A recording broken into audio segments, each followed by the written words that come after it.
Hi everyone, it's Nicki here and welcome back to another of my end of the month book vlogs. Now before I get started with the books I've read, I just wanted to do a brief little chat with you about what's going to happen for the rest of the year. The thing is, I'm super busy throughout November, December and really into the beginning of January before we get to mid-January and things start to calm down and get back to normal for me. So this is going to make it impossible for me to film my end of the month book vlogs for November and December because I'm going to be dashing back and forth all over the place. I'm not necessarily going to have time to get my camera out if we've got my camera handy. So what I'm going to do is I've prepared some other vlogs for you which will be book related, but they will be taking the place of my end of the month book review talks, and I will be catching up at the end of January when I will do either a two-part thing or one long one just to catch up with any books I've read for those 3 months, depending on how many I get through, because I'm so busy I may not end up reading as much as usual anyway. So as long as it's a decent amount, we might do it in one video, otherwise we'll split it into two. So I just wanted to let you know what's happening. I won't have forgotten you. I've got other content planned that I've already filmed and I've got it all scheduled to go up on YouTube at those times, just for you. So without further ado, we'll move on to my books for the month. And I've read about, looking at this, 12, so about an average sort of month for me, not quite as hectic as the last one. So without further ado, let's get talking about them. So the first book on my list is The Uncrossing by Melissa Eastlake. This was an LGBT piece that I got via NetGalley, MM, and it has a kind of a Romeo and Juliet sort of feel about it. It's two families and star-crossed lovers. There's also an element of magic. One family in question is known for performing magic, and the other family, their talents lie more in undoing hexes and curses and that sort of thing. However, when the two boys in question meet up, the one who's the undoer discovers that the other boy has a really powerful hex on him, and it's the only one that he's ever come across that he can't undo. So that's the basis of the story. I gave it 3.5 stars. It had really great potential. I loved the idea. The world building was mostly good. I just never connected properly with the characters. I never really cared about them below a kind of surface level. And I just wanted a little bit more. I just wanted to care more, to feel more. Moving along to a completely different read. This is an historical fiction read, Frederica by Georgette, and this is a 5-star read for me, the first of a handful of 5-star reads we've got for the month. This is a book I picked up second-hand a few months back, and I bought several Georgette at the time, and I hadn't read her work, I knew of her, and I've loved them all, and this one's no exception to that. The storyline, obviously, as many Regency romances are, is fairly predictable. You know who's going to end up with who by the end of the book. But what I love about Georgette is she makes getting there really fun, and it's not dull that you know how it's going to happen. You're just really eager to see how she's going to get them there.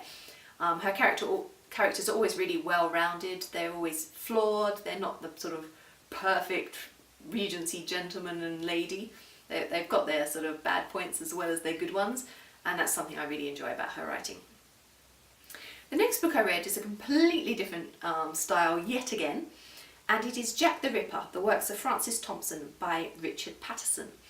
Now this is a non-fiction text, and it's positing the theory that the poet, the Victorian poet Francis Thompson, is, or was, I should say, Jack the Ripper. There have been masses of Ripper theories over the years, all sorts of different persons' names have been put forward. I actually found Patterson's arguments for Francis Thompson very compelling. There's a lot of circumstantial evidence and his living situation, his beliefs and his background that definitely would all tie in to make it a reasonable assumption that he could be the Ripper. Naturally, we'll never know for sure. It's too long ago now, we'll never find out. But it's certainly a very interesting and a very plausible, to my mind, theory. I gave this 4 stars. It felt a little bit repetitive at times, like Patterson kept repeating the same information over and over again, and it's like, well, yes, you told us that about him in the last chapter, we remember it, we don't need it again. But that was the only complaint, otherwise it was certainly a very compelling read.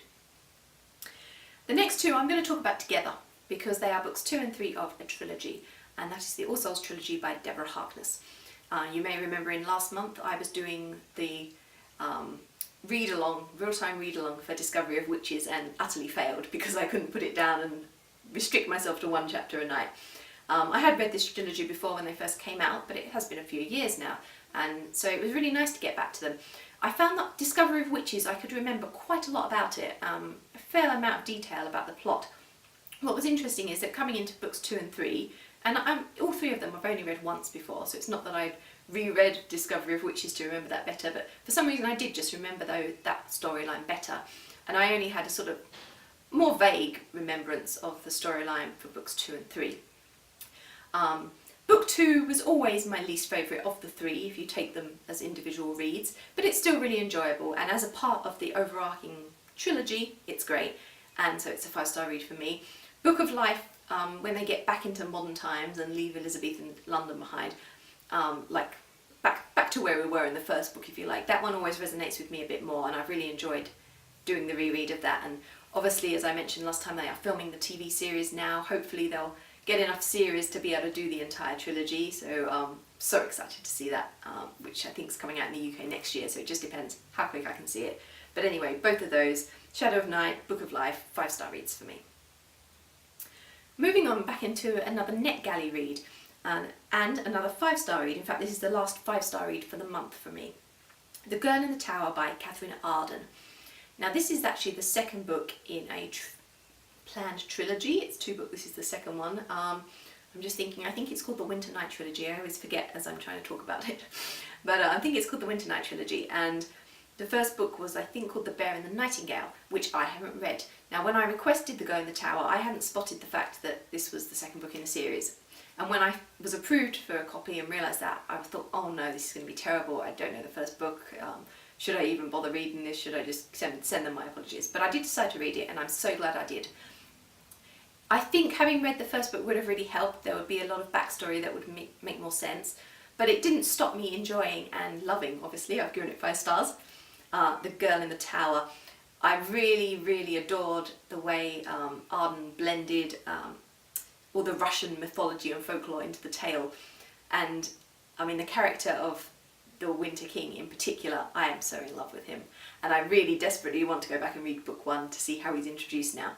And absolutely, I definitely want to read the 3rd book when it comes out as well. It's a fantasy, a sort of a magical tale. And if you like stories that blend in all that folklore and mythology, then it's definitely one for you. Really exciting, lots of action, great pacing, memorable characters, a really good read. And now, the next one is Thelema, or Thelema, depending on how I pronounce it. I'm afraid I don't speak Greek, so you'll have to bear with me, by Colin D. Campbell. This is actually a non-fiction book, and it is about the life and works of Aleister Crowley, who's a familiar name. You know, he's often associated with sort of occultism in particular, particularly a more sort of sexual deviant version of occultism. And that's what really jumped out at me about this book, that I saw it listed on NetGalley and I thought, well, I only know the sort of overarching rumours about Crowley. I don't really know a lot about the man or what he really stood for. He's just the, you know, the tabloid version, if you like. So I found the book really intriguing. It gives you a brief overview of Crowley's background and his life, which I thought was really useful. It's not in depth, obviously, but it just gives you a gist of where he came from and how he ended up doing what he did and living the way he did. And then it goes on to outline in more detail some of his beliefs and theories. Occasionally I found that a bit overwhelming, because it was a very different belief system from anything I've really read about or studied or anything before. But it was certainly really interesting, with a deep set in Egyptian mythology and in practices that are sort of almost related to Wicca in some ways, but it is different. So if you're interested in spirituality and in Aleister Crowley and the idea of him, then this was a really good read. I gave it 4 stars. It's definitely, as a book of interest, as a research book, really worth picking up, whether or not you would actually want to follow his practices or not, just for interest and to broaden your horizons. The next book I read was The Wicked Vampire by Kate Baxter. This was the lowest rated read for me of the month, 3 stars. It's a fairly typical paranormal romance. Again, it told me that it was part of a series, but it didn't say, it kind of read to me in the blurb as if it was a standalone book, but within a wider world that had already been used in other stories. I don't think that was quite the case, and you could read it as a standalone, but there are a lot of references to characters and events that I think probably took place in the previous books, and having knowledge of them would really have helped. The main problem I had was that I just didn't connect with the 2 main characters. It was like, oh, we've met each other and we're mates and we're now just insta-love, insta-lust. And I never really got them completely. I never really cared about them enough. And the world of the story going on around me, as I said, I think I was missing too much information to really be able to appreciate it properly. So, although I've given it 3 stars, that may not be a fair reflection for anyone who's read the other books and is continuing on with characters and events that they know. The next one, The Alphabet of Heart's Desire by Brian Keaney, is another NetGalley read again. I don't know if I said so. Did I say The Wicked Vampire was as well? Because it was. Anyway, back to The Alphabet of Heart's Desire. 4-star read for me. It's a historical fiction piece about Thompson Quincy, who wrote Confessions of an English Opium Eater. And that's what appealed to me about this book, because I have read that work of his. I haven't read anything else of his, but I have read that one. And overall, I kind of liked the book. It took 3 storylines and then wove them together. So Thomas, a prostitute who helps him, and a slave, a black slave who's come over with a captain on a ship and begins a new life in London. I thought the slave storyline was the weak point, because he doesn't really connect to the other 2 characters until right at the end, whereas the other 2 are kind of woven into each other from fairly early on. I think the story would have worked better just concentrating on the 2 of them. Even so, it was a very easy read, quite a light read, and I mean, I don't know how much of it is true and how much we'd actually know for definite without reading biographies of Quincy's life, but it was certainly a fun read. Whether or not it quite hit its potential, I can't quite say, but it was worth looking at if you're into historical fiction, and particularly historical fiction that focuses on some real life characters. The next book I read was Autonomous by Annalee Newitz. This is a 4-star read for me. Now, some of you may remember I've mentioned Autonomous before because NetGalley sent me a brief excerpt, about 80 pages, a little while back, and then they listed the full book available, which I then requested too because I'd enjoyed the excerpt. And I carried on enjoying the story. It kind of looks at 2 ideas, one about the idea of AI and robot autonomy, and one that looks at the idea of trademarking or patenting, and when does that become about greed and not about helping people who need a drug that they can't afford. I think in some ways the book might have been stronger if she'd picked one of those topics and concentrated on that. However, the characters were really great and memorable, and the plot was nicely paced, plenty of action. So overall, if you enjoy sci-fi with a bit of a message but not too much rammed down your throat, then this is probably a really good book to have a try with. 2 left, and they're both NetGalley reads. The Toymakers by Robert Dinsdale was a solid 4 to 4.5 star read for me. This is magical realism, so if you like things like The Night Circus, Water for Elephants, it's that type of book. It's essentially historical fiction, but there's this element of magic that is just taken for granted in the world around them. It's set in a toy shop, as the title The Toymakers might suggest, and it starts with this young girl who's running away from home. She finds herself a job there, and she meets the owner and his 2 sons, with whom she begins, in both cases, different types of relationships with the 2 boys, who almost become rivals. It's sort of a love triangle, but it's never developed in that YA love triangle kind of way. It's a really nicely paced story. The only thing I found about it that stopped me giving it 5 stars was there's a bit of a time jump partway through, and I found that a little bit jarring. It did pull me out the action for a while, and it didn't take me too long to get back into things, but it did kind of pull me up for a moment there. And I don't want to say too much more about the story because I don't want to accidentally spoil or anything, but if magical realism is your thing with a bit of historical twinge to it, then this is definitely a book for you. finally, Weave a Circle Round by Kari Maaren, and this is also a 4-star read.